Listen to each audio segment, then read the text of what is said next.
હું ભાઈ ભાલાળા, ગામ ટીંબી, તાલુકો જાફરાબાદ. હું એક ખેડૂત છું.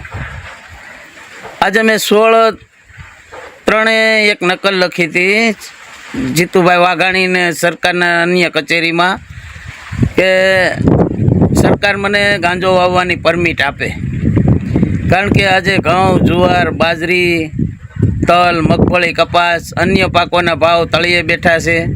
તેની સામે જંતુનાશક દવા, રાસાયણિક ખાતર, ડીઝલ, પેટ્રોલ, ખેત ઓજારોના ભાવ 2 થી 3 ગણા વધી ગયા છે.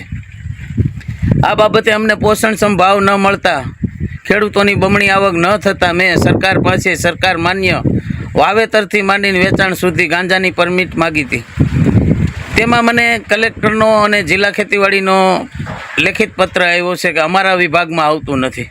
મેં જાણ્યું તો પોલીસ વિભાગમાં આવતું નથી, મામલતદાર વિભાગમાં આવતું નથી, કલેક્ટર વિભાગમાં આવતું નથી, જિલ્લા ખેતીવાડી વિભાગમાં આવતું નથી. તો આજે ખેડૂત પરમિટ વગર વાવે તો આ બધા લોકોના ઓલામાં આવે છે ને પરમિટ માગવા જાય તો એ કોઈ વિભાગમાં આવતું નથી. આ તે સરકારનો કાળો કાયદો કેવો? સરકારે પરમિટ વગર ગાંજો કોઈ ખેડૂત વાવે તો ગાંધીનગર સુધી ખબર પડી જાય. અને પરમિટ માગવી 3 મહિનાથી રજૂઆત કરીએ છીએ તો એક પણ વિભાગમાં આવતું નથી. પોલીસ વિભાગમાં નથી આવતું, મામલતદારમાં નથી આવતું, જિલ્લા ખેતીવાડી અધિકારીમાં નથી આવતું, કલેક્ટરમાં નથી આવતું. તો આવે કોના વિભાગમાં? અને વાવ્યો હોય ને પકડાણો હોય તો તરત બધા ઓલા રોજ ભૂંડની ઘોડે તરત ત્રાટકે છે. તો આજે ગામથી માંડીને ગાંધીનગર સુધી ખેડૂતો બાબતે મેં રજૂઆત કરી છે કે મારે સરકાર માન્ય તમારી દેખરેખ નીચે ગાંજાનું વાવેતર કરવું છે. તમારો કોઈ પણ ટેક્સ હોય હું ભરવા તૈયાર છું. તો આજે મારે પરમિટ જોઈએ છે ગાંજો વાવવાની, કારણ કે ઘઉં, તુવેર, ચણા, બાજરી, કપાસ, મગફળી વગેરે પાકોમાં પોષણક્ષમ ભાવ નથી આવતા. એને હિસાબે મારા કુટુંબ, પરિવારનું, બાળકોનું ભરણ પોષણ થવું મુશ્કેલ છે.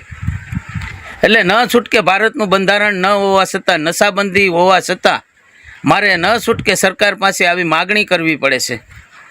એટલે મારે સરકારને એક નમ્ર વિનંતી છે કે મારી તમામ તપાસ કરો, જમીન, વાડી, 7/12ની નકલ, અને મને સરકારને પરવાનો આપો એટલે હું મારી જમીનમાં ગાંજો વાવી શકું.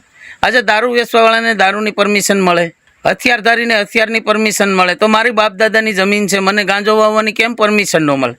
મારે ચોરી સુપીતી નથી વાવવો, સરકારની દેખરેખ નીચે વાવવો છે. એટલે મારી એક જ અરજ છે કે મને સરકાર પરમિશન આપે અને હું 2 પાંદડે થાવ, મારા બાળકોનું ભરણ પોષણ થાય.